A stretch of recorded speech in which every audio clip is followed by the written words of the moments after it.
Hare Krishna. Então, nós vamos continuar o estudo do Uddhava Gita. Nós estamos lendo do Srimad Bhagavatam, 11º canto, 7º capítulo, verso 8, com tradução e comentários pelos seguidores de Sua Divina Graça, A.C. Bhaktivedanta Swami Srila Prabhupada.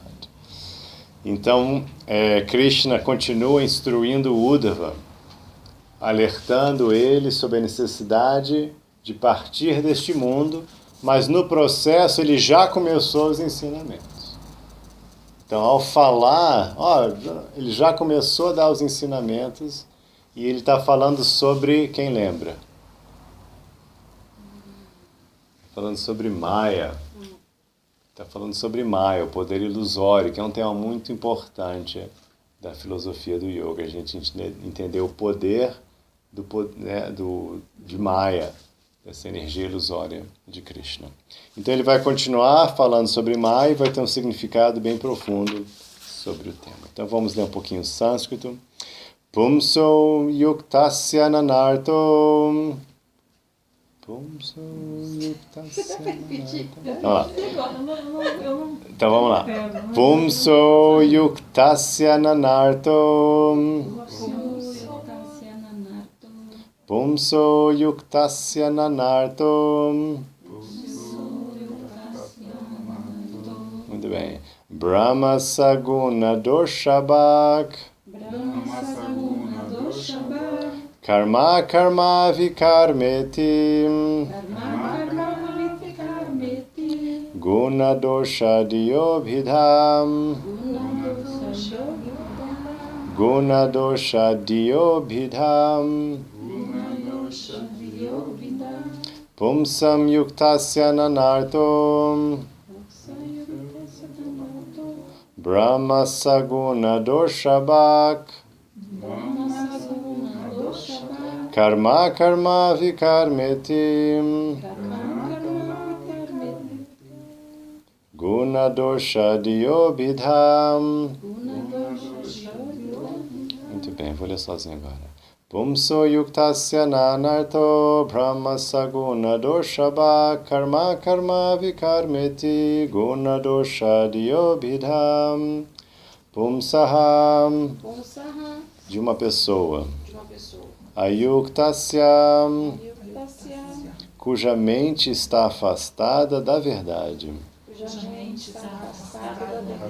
Nanam, muitos.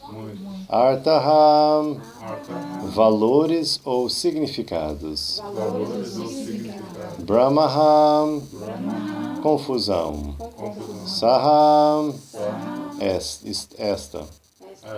Gunam, algo bom.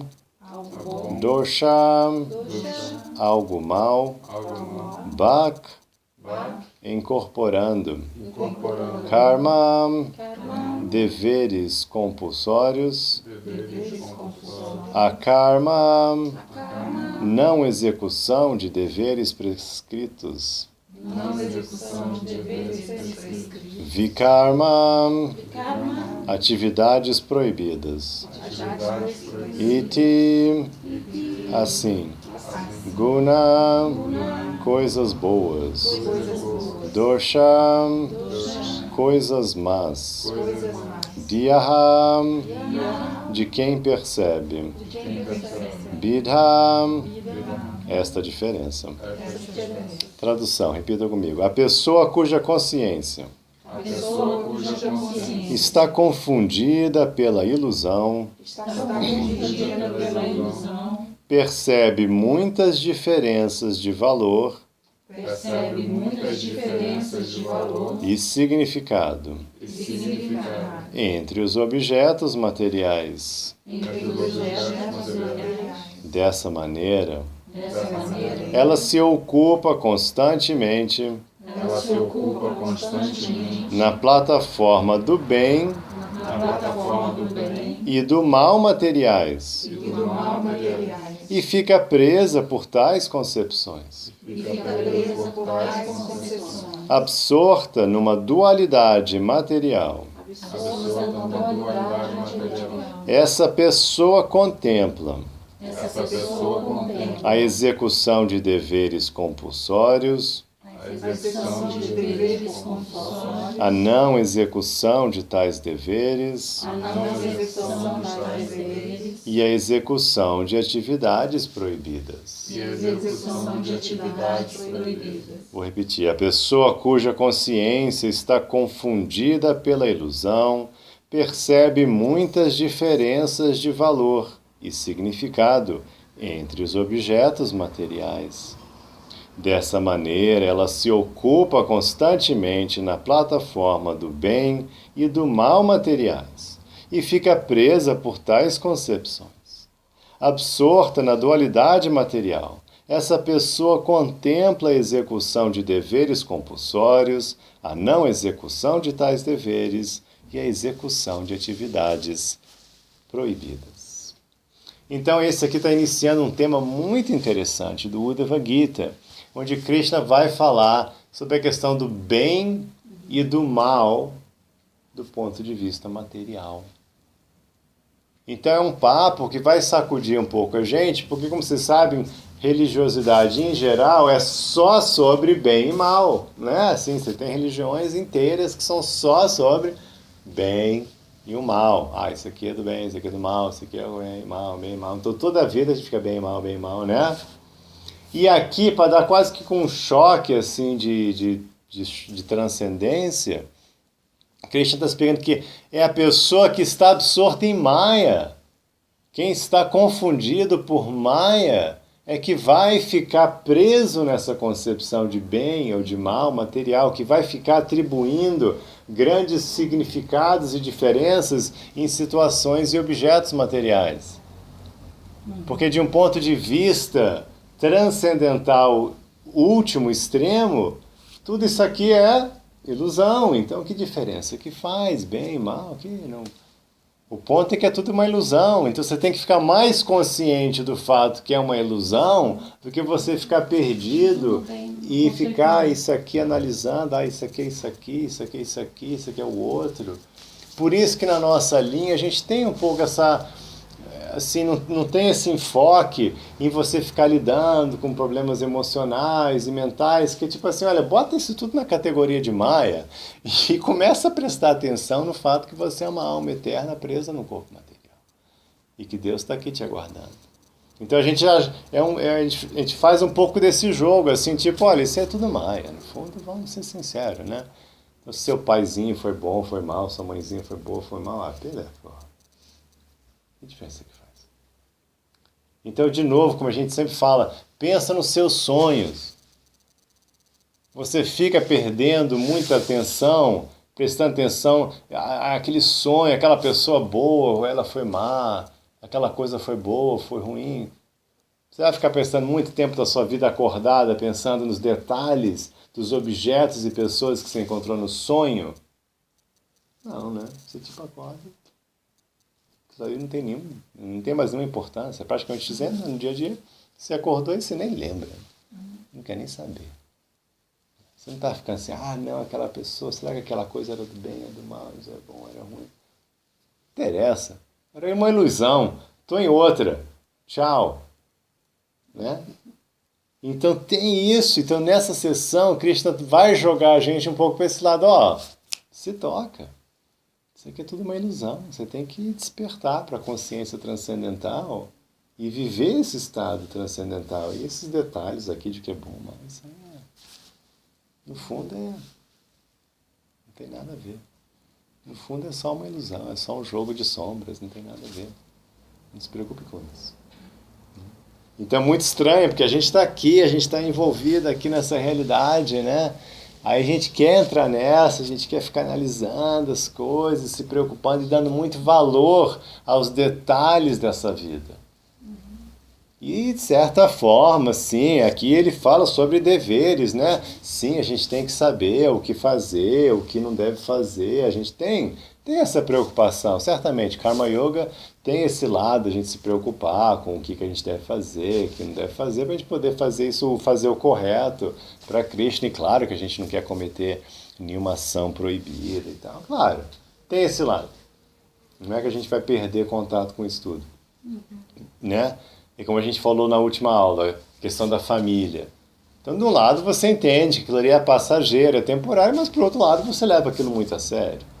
Porque você tem um dever, você quer valorizar, você quer poder praticar o amor. Então, ao mesmo tempo que você leva muito a sério uma relação, né, de pai, de filho, de mãe e filho e tal, mas ao mesmo tempo também você fica ciente que aquilo ali é algo temporário e tem um quê de ilusão, porque não é verdadeiramente seu filho. Né? Aquela pessoa pode ter sido seu pai em outra vida, pode ter sido seu marido, pode ter sido seu cachorro, vice-versa. Você não sabe, não foi nada, provavelmente não foi nada. Você nunca viu aquela pessoa antes e nunca vai ver de novo. Então é um ilusório. Mas ao mesmo tempo a gente leva a sério, cultiva, né? Por isso que a gente vai rejeitar e tudo. Então, tem esse choque nesse nível de papo transcendental, é um nível já assim muito elevado. É um nível elevado. Então não é assim, você não pode chegar para uma pessoa assim do nada e falar isso, porque ela não vai entender, vai fazer besteira. Vai acabar fazendo besteira.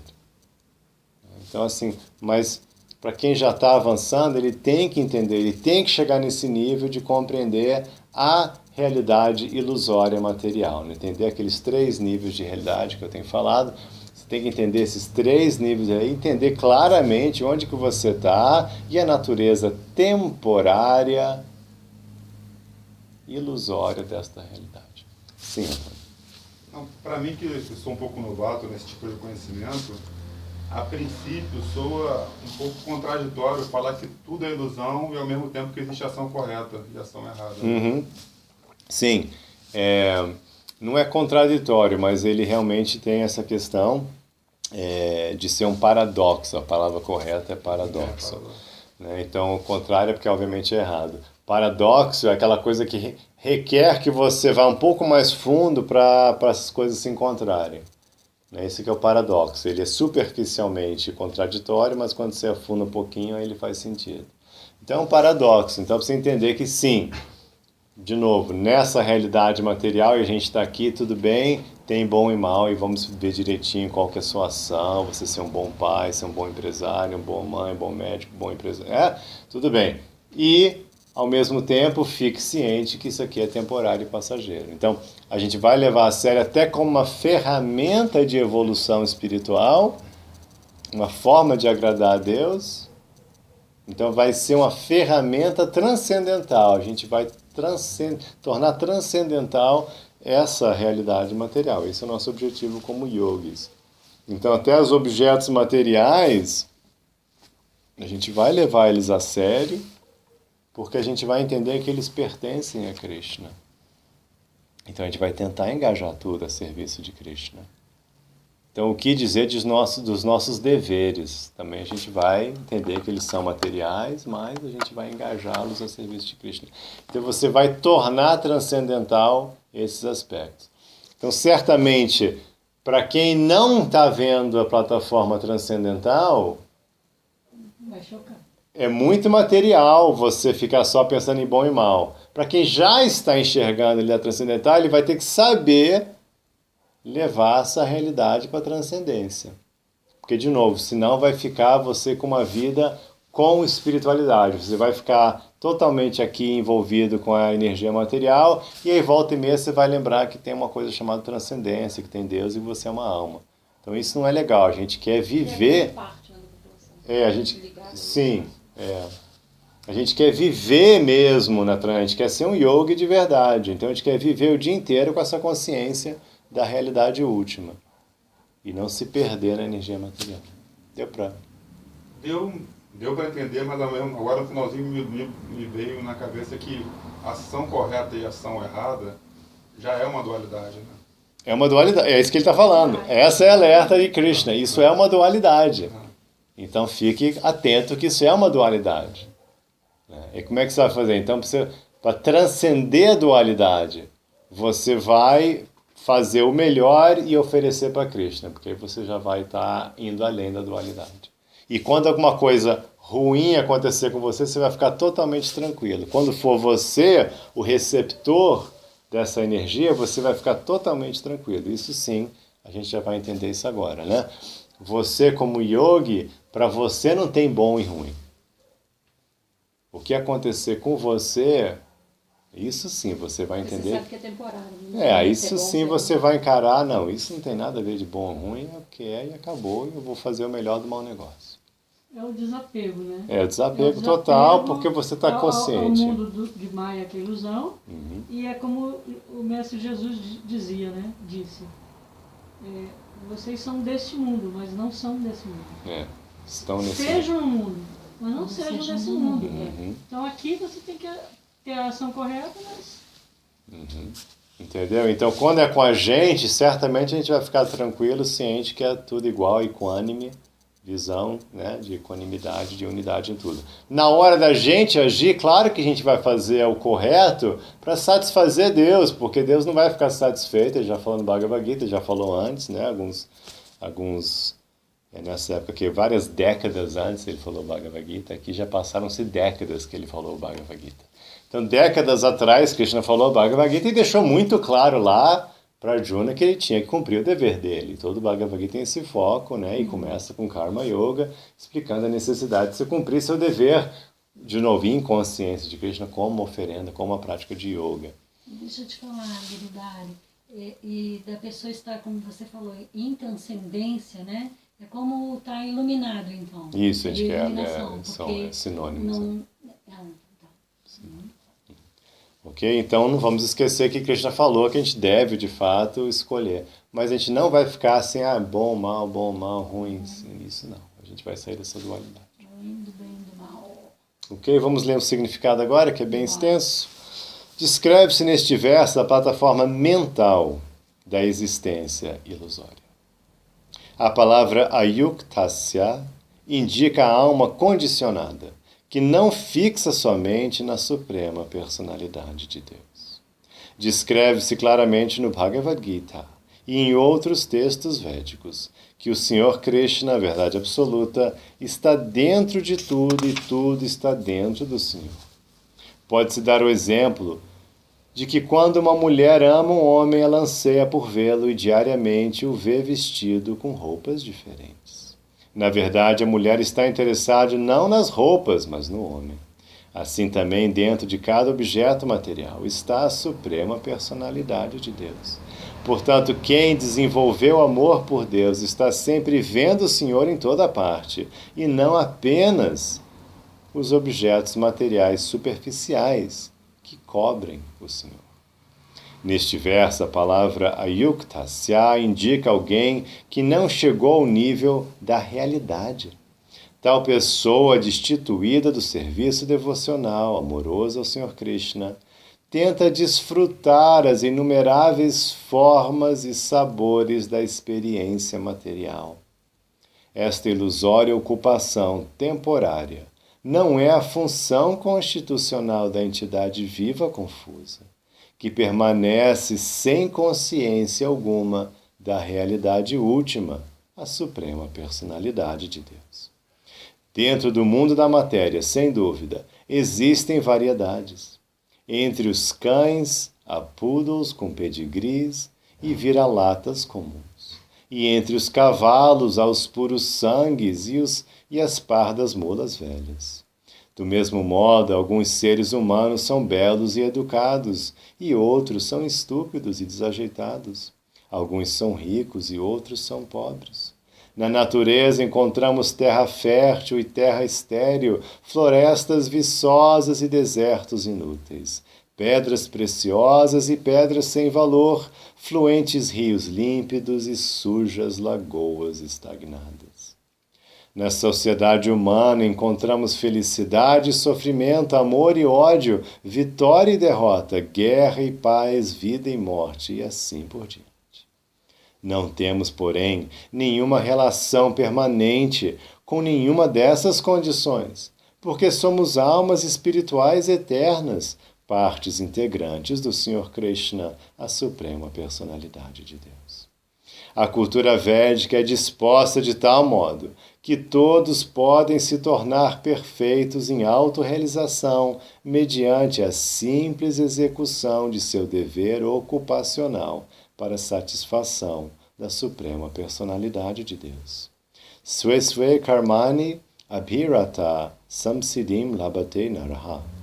Algumas almas condicionadas, contudo, acreditam que se pode lograr a perfeição completa na vida através da execução de ordinários deveres não espirituais, em benefício da família, da nação, da humanidade, etc.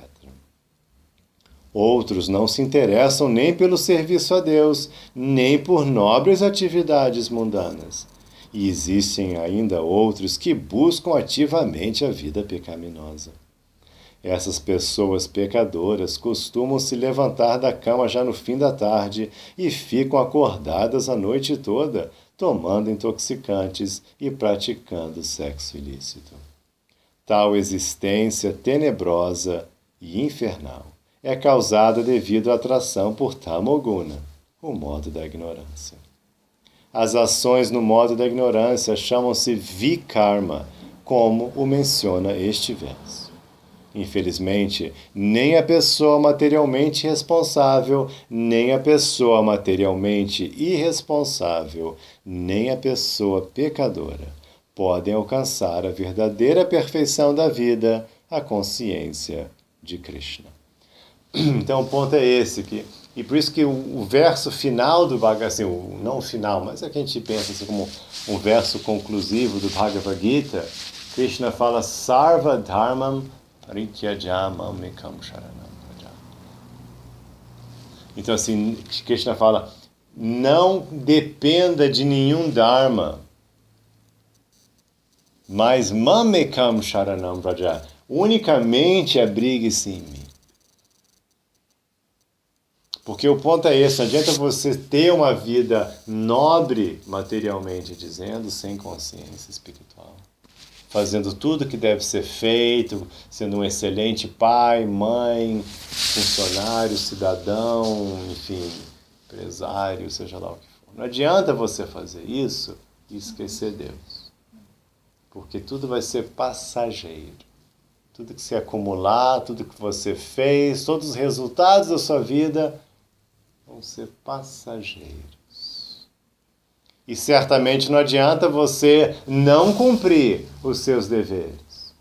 Você é uma pessoa preguiçosa, ausente, não fazer o que tinha que ser feito. E pior ainda, é claro, é vikarma. Você se dedicar a atividades claramente pecaminosas. Vikarma. Você fazer atividades que vão não só ser inúteis e temporárias, mas vão amarrar você ao mundo material com sofrimento futuro. Então isso é um tiro no pé. Então esse é o ponto. Sarva Dhamam Parityajya. Não adianta fazer nada disso. Você tem que fazer a conexão, você tem que sair de Maya, você tem que se iluminar. E uma das técnicas de iluminação é Karma Yoga, onde você vai fazer a ação correta e oferecê-la a Krishna e manter a consciência de Krishna ao praticá-la. Devoção. Em devoção. Então isso é uma das técnicas fundamentais de Yoga, Karma Yoga. Entendeu? Por isso que a gente vai saber a distinção do que é certo, errado e pecaminoso, mas a gente não vai depender disso. Não vai ficar só nisso, a gente vai além. Tu entendeu agora? Esse é o ponto. Embora diferentes sociedades e diferentes indivíduos mantenham diferentes conceitos de bem e mal, todas as coisas materiais são, afinal, inúteis no que diz respeito ao nosso próprio interesse eterno, que é a consciência de Krishna. Esta ideia é expressa pelo santo rei Chitraketu, no 6º canto do Srimad Bhagavatam 6, 17 e 20. Guna pravaha tasmin kashapana kwanugraham kasvargo naraka kova kim sukam dukam evavam. Este mundo material parece as ondas de um rio que flui constantemente. Portanto, que é maldição e que é favor. que são planetas celestiais e que são planetas infernais. Que venha a ser realmente felicidade e que realmente venha a ser aflição. Porque fluem constantemente, nenhuma dessas ondas exerce efeito eterno. Então essa é a visão, né? Você tem que ter uma consciência expandida para poder ter essa percepção do tempo. Quanto menor a nossa consciência, mais a gente dá muito valor, a gente não enxerga o passado e futuro. Uma coisa é você ficar focado no momento, ao realizar uma ação. Outra coisa é você ficar focado na situação sem enxergar passado e futuro, sem ter essa sabedoria que vê as coisas no seu contexto real. Então, quando você expande a consciência, você vai expandir a sua noção de tempo. Praticamente a vida espiritual é só isso. É você expandir a sua noção de tempo. Mais e mais. Até que você entenda que você é um ser eterno. Aí quando você entende que você é um ser eterno, aí as coisas têm outro foco. Você percebe as coisas de outra forma. Né? Mas se você vai diminuindo, aí tudo fica muito importante, muito bom, muito ruim, muito bom, muito ruim, né? Porque quanto mais, é só isso que tem, né? Então aquela visão do adolescente, tem que ser agora, né? Tudo tem que ser, porque só tem isso, né? Agora, só tem hoje à noite, né? Então tem que ser o máximo hoje à noite, porque não tem amanhã, não existe amanhã. A dor de cabeça, você nem vai pensar na ressaca de amanhã, porque não tem, só tem agora. Eu tenho que me divertir até hoje à noite agora, não tem consequência, gravidez, essas coisas não acontecem, porque não é hoje, né? O menino não vai aparecer hoje agora, né? Não. Então não tem problema. Né? Não vamos nos preocupar com isso, né? Por isso que tem tanta gravidez. A gente vai se preocupar com isso agora, né? Que agora tem uma coisa incrível aqui, a gente vai fazer sexo aqui. Então deixa pra lá esses detalhes, se eu vou ficar com você, não vou, gravidez, não importa. Né? Não, ninguém está nem pensando nisso. Né? Então, esse é outro tipo. Esse é um foco no momento. Aí ia falar, pô, que roubada, né? Não é então, não chegar perto. É por isso que, na verdade, é verdade. É por isso que sábios não praticam sexo. Assim. Porque ele sabe que é roubado. Ele está vendo a cena toda, ele fala, isso aqui não compensa, não. É muito interessante. Não, isso é verdade. Aqui, vamos fazer um parênteses. Vamos fazer um parênteses aqui. Não, nem que seja 2 horas assim, celestiais. Não compensa. E, na verdade, eu acho que quanto mais a consciência expandida, mais a transcendência dos desejos dos sentidos. Então, não tem necessidade. Sim, você vai vendo que não tem sentido. Por isso tem aquele verso bacana do Bhagavad Gita, que Krishna fala assim, o sábio não se deleita nos prazeres materiais, porque ele sabe que eles têm um começo, meio e fim. Esse é o sábio, porque ele está vendo isso aqui, ele está vendo a eternidade. Pô, eu vou me envolver em um negócio que tem começo, meio e fim? Para quê? Eu sou eterno, eu preciso ter coisas que não têm começo, nem meio, nem fim. Ou seja, coisas transcendentais. E essas coisas não têm começo, meio e fim. Aí eu vou ficar um deleite permanente, eu vou ficar em consciência jubilosa. Então é por isso mesmo, quanto mais você tem essa consciência, você não vai se dar muito, a coisa vem, tudo bem, não, mas você vai se envolver com um negócio que vai dar uma problemaça lá na frente, você não vai nem... De jeito nenhum. Não vai perder tempo, você não vai detonar seu corpo aí, você não vai perder sono. Você já começa a ter uma vida regular. Não vou me empanturrar aqui porque eu sei que eu vou ficar com... Né? Você já não vai se envolver com essas coisas. Vou comprar esse negócio aqui, né? Depois eu sei que eu não vai perder a graça, eu vou ter que pagar, eu vou perder, né? Então você já não vai ficar no consumismo, você já não vai ficar no prazer imediatista, você não vai se envolver com drogas. Você já começa a sair dessas coisas naturalmente, porque você tem coisa melhor. Não sou burro. Então é isso, vamos continuar aqui.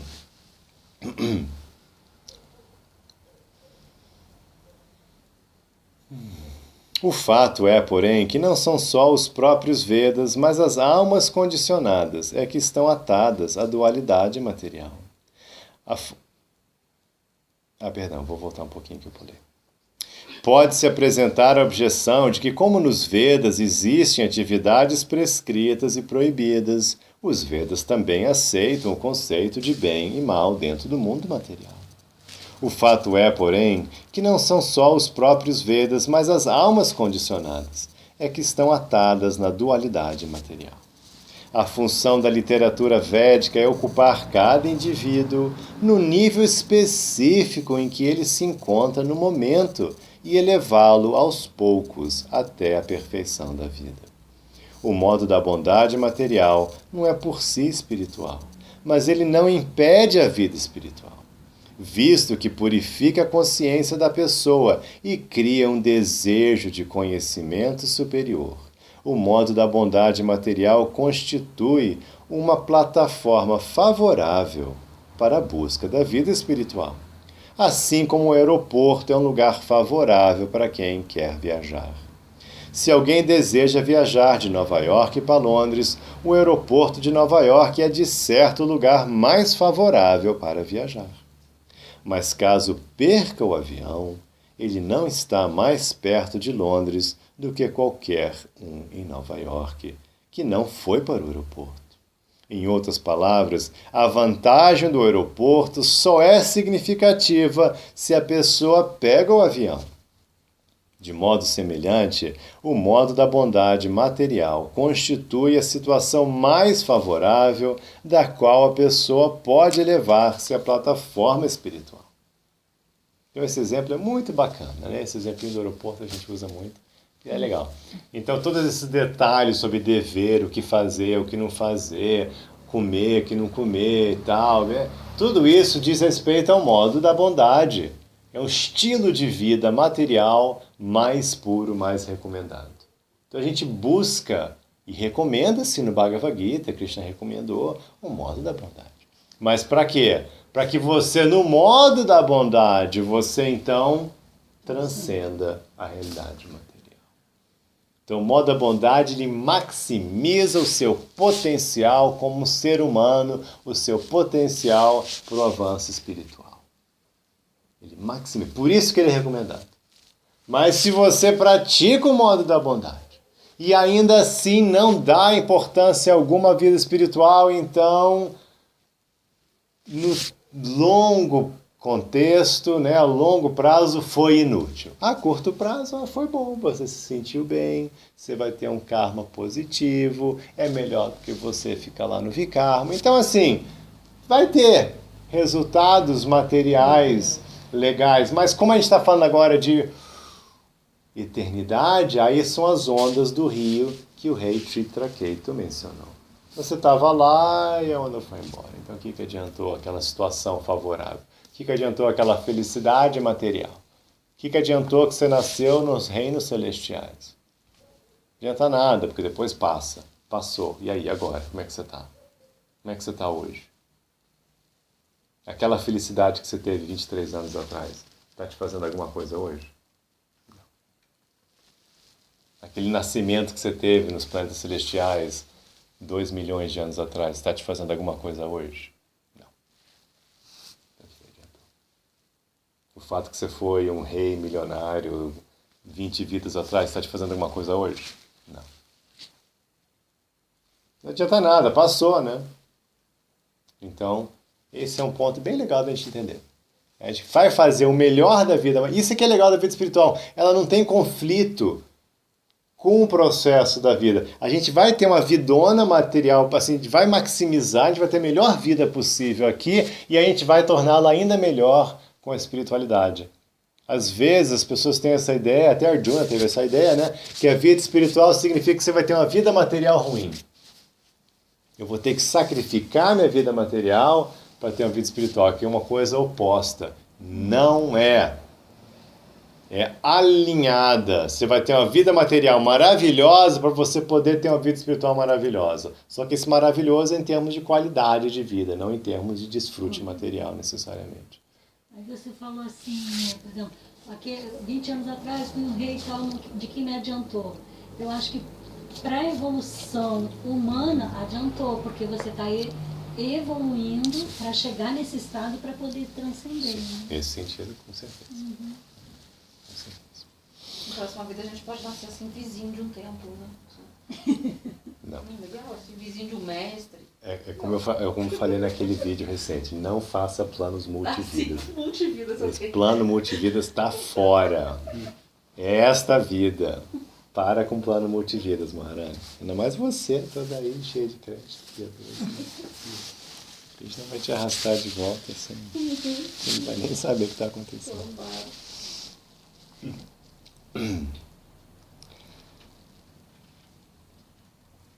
Os Vedas prescrevem e proíbem várias atividades, a fim de levar a alma condicionada até o modo da bondade material.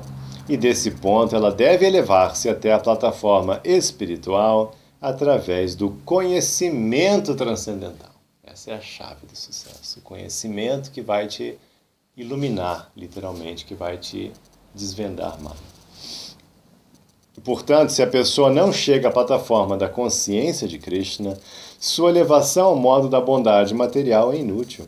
Assim como, para quem perde o avião, a ida ao aeroporto é inútil. Nos Vedas existem preceitos e proibições que parecem aceitar o bem e o mal no que se refere às coisas materiais. Mas o propósito último das regulações védicas é criar uma situação favorável à vida espiritual. Se alguém pode adotar de imediato a vida espiritual, não será preciso então perder tempo com rituais dentro dos modos da natureza. Por isso, Krishna aconselha Arjuna no Bhagavad Gita 2.45 Traigunya Vishaya Veda Nistraigunyo Vavarjunam Nidvando Nitya Sattvasto Niryoga Kshema Atmavan.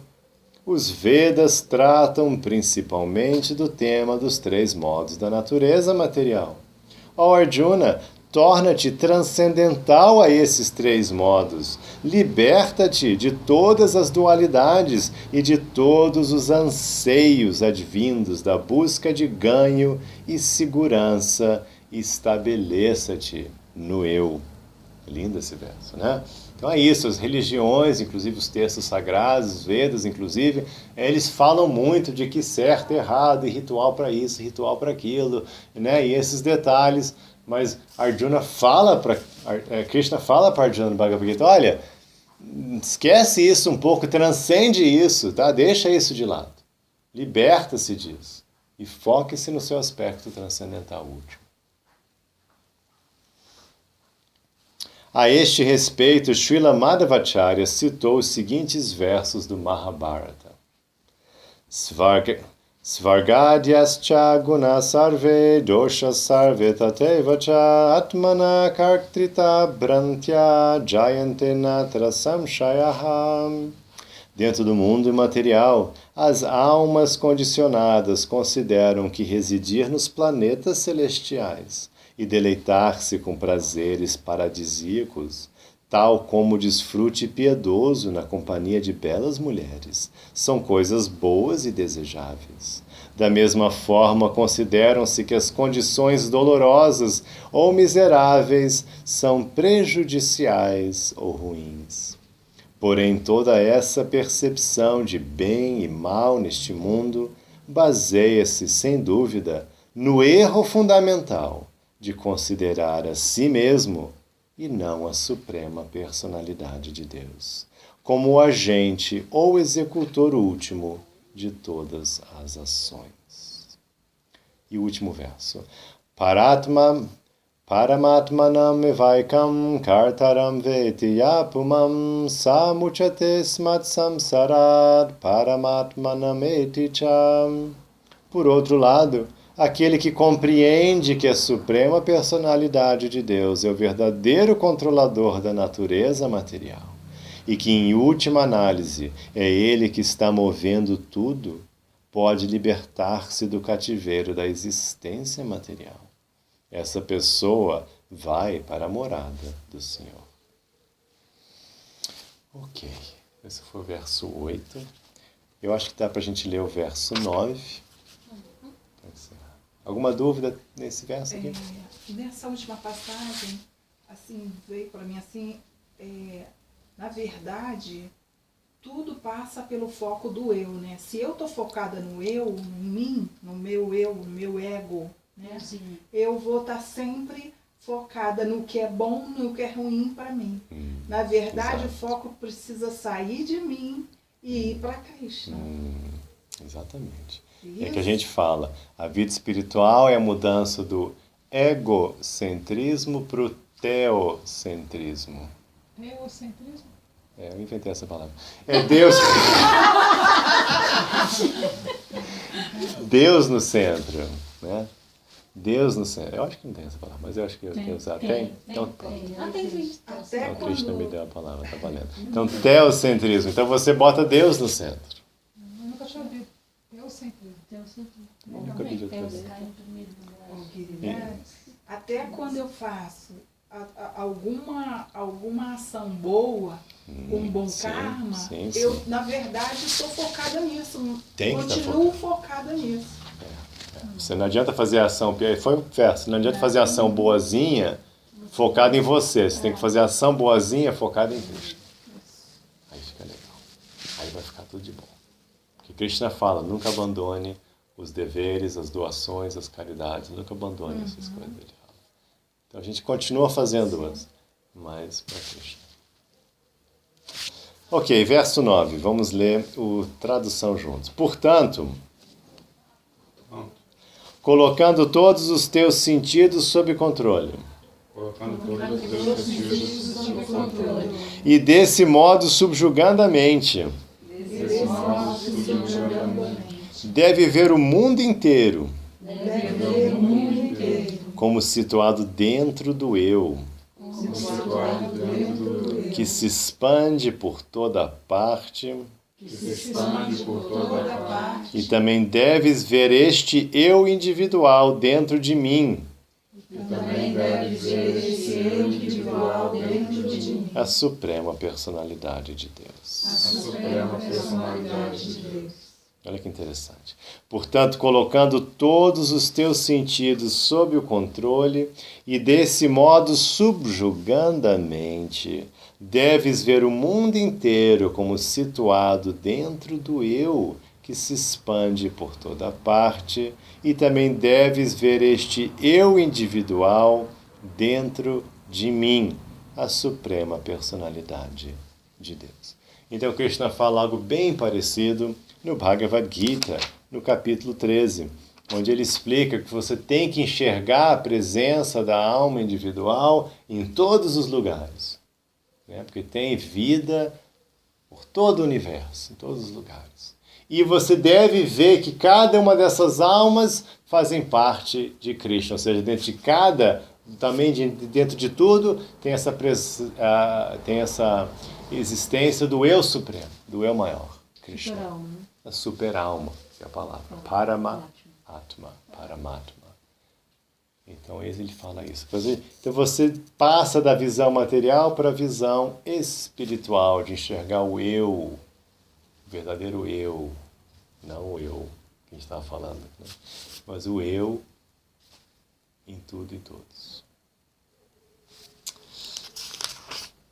Vamos ler o significado. A palavra vitatam, ou largamente expandida, indica que a alma diva individual, nós, cada um de nós, está presente em todo o universo material.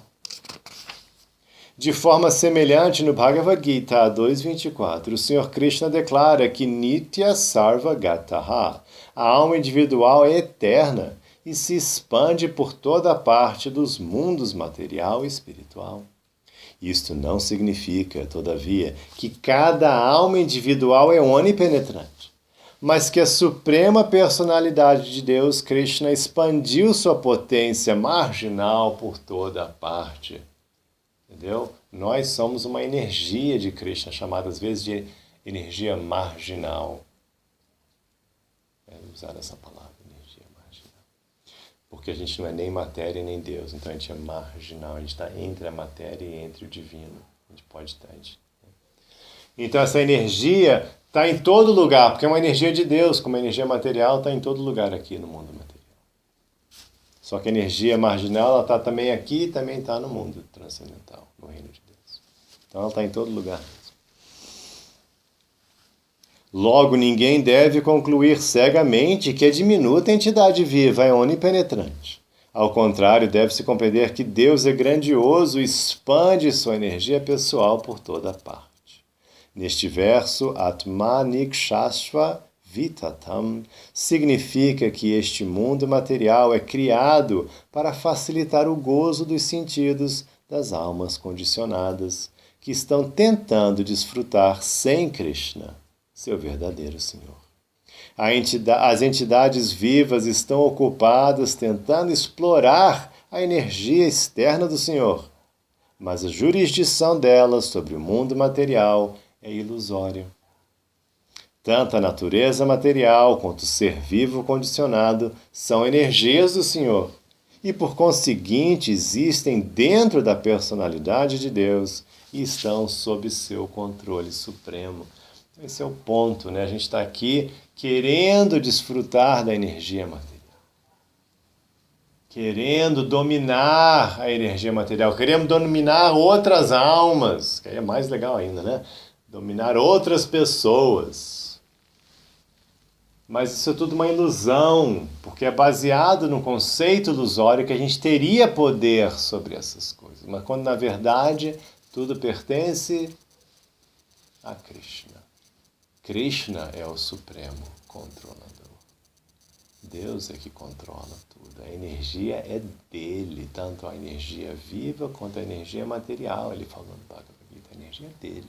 Então ele é o verdadeiro controlador último. Então, quando a gente tenta viver uma coisa falsa, não dá certo por muito tempo, não é isso? A gente tem essa experiência, né? Qualquer coisa falsa que a gente vive, ela não dura muito tempo. Então é isso, a gente está aqui tentando fazer uma coisa artificial e falsa, por isso que ela não satisfaz e não vai durar, que é controlar a energia material e os outros. O ser vivo individual existe para o prazer da personalidade de Deus e é servo eterno do Senhor. Logo que se absorve no desfrute material, os sentidos perdem o poder de experimentar a verdade absoluta. A verdadeira meta da atividade sensorial é a satisfação de Vishnu, o Senhor, e todos os sentidos podem experimentar infinito prazer espiritual por perceber e servir o Senhor em seu aspecto pessoal. Então essa é a jogada. A gente escuta um verso como esse dizendo que o ser vivo existe para servir o Senhor. A gente fica assim, mas que roubada. Aí ouve, não, servo eterno do Senhor. Eu falei, isso é escravidão, né?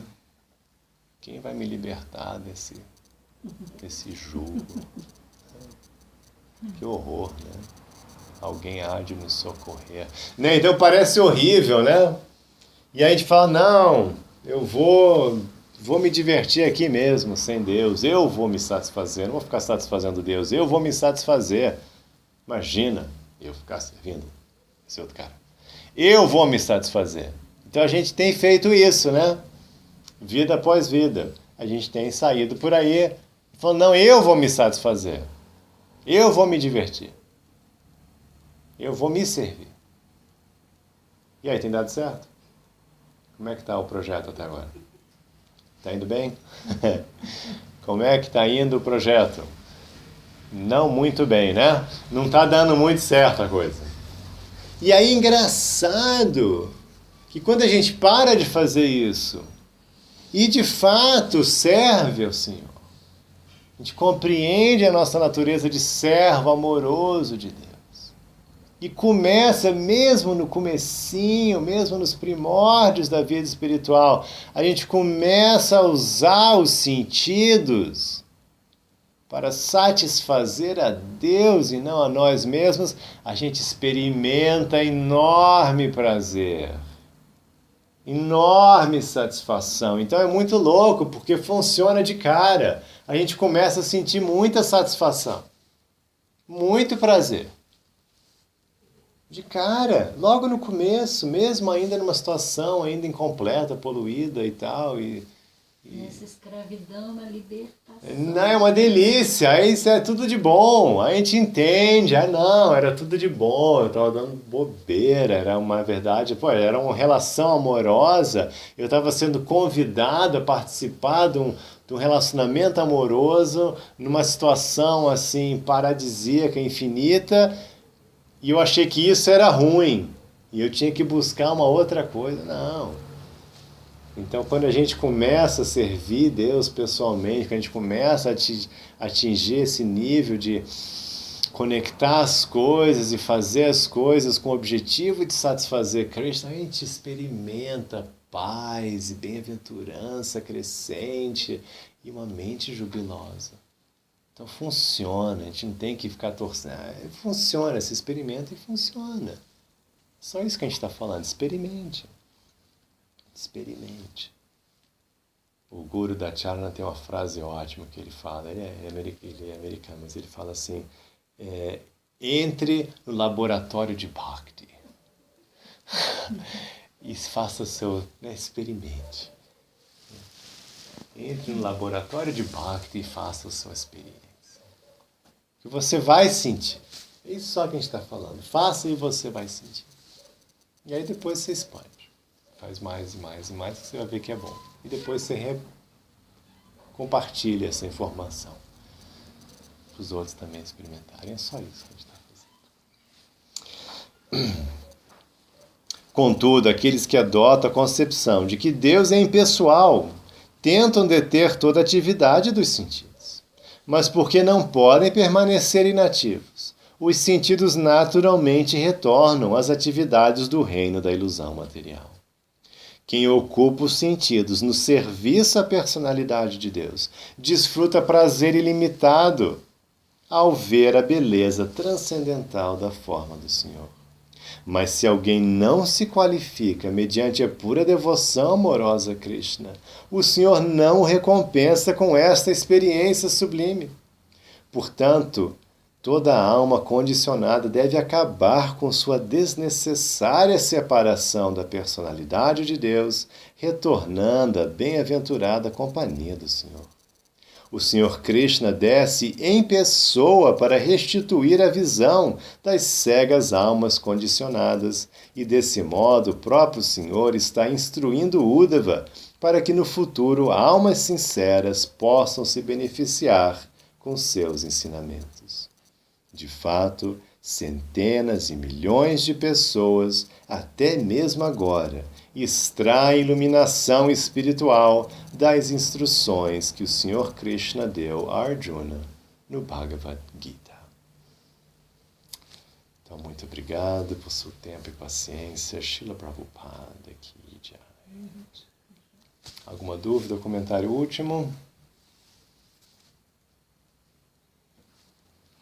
Hare Krishna.